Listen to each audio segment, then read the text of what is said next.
the survey that we ran, I think, is really useful because the large sentiment from it is that confidence levels across Europe and specifically within the UK are rising sharply.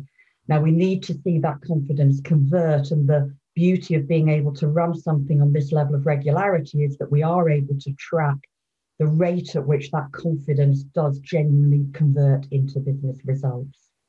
In terms of actually what we found then, Rachel, I'm just reading your headlines as well. It looks really bullish at the moment, both from the UK with private sector firms, 68% expecting an increase in business activity, and from a European base as well. Am I reading not enough into it? Do I need to get into the weeds and actually see there's some bigger problems there, or is it actually unambiguously positive?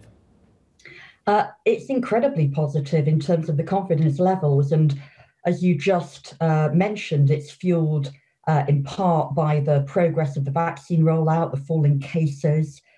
This survey was done in February, so we've got to consider the timing dimension of that.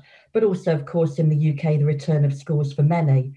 It's also showing up, though, in the decisions that businesses are making. And that confidence is also due to the fact that there is an intention to hire.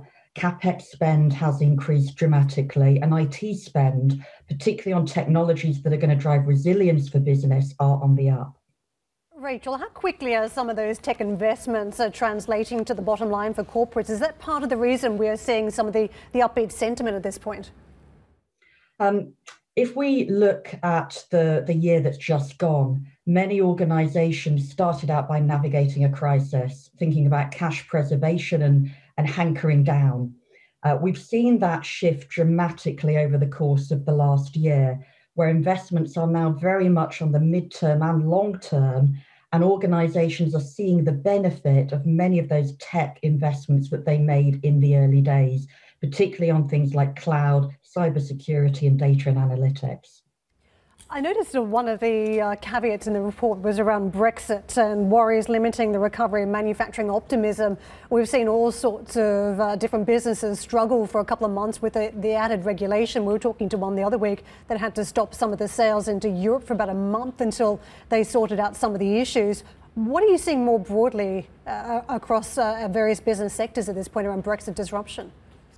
Well, the priority now is to move beyond Brexit and deliver on fundamentals around keeping your customers happy, making sure that you are managing costs well internally, but you've also got a plan to growth. Now, there are indeed headwinds on inflationary pressures that we've seen through manufacturing, for example, particularly around supply chain disruption and the rising cost of raw materials.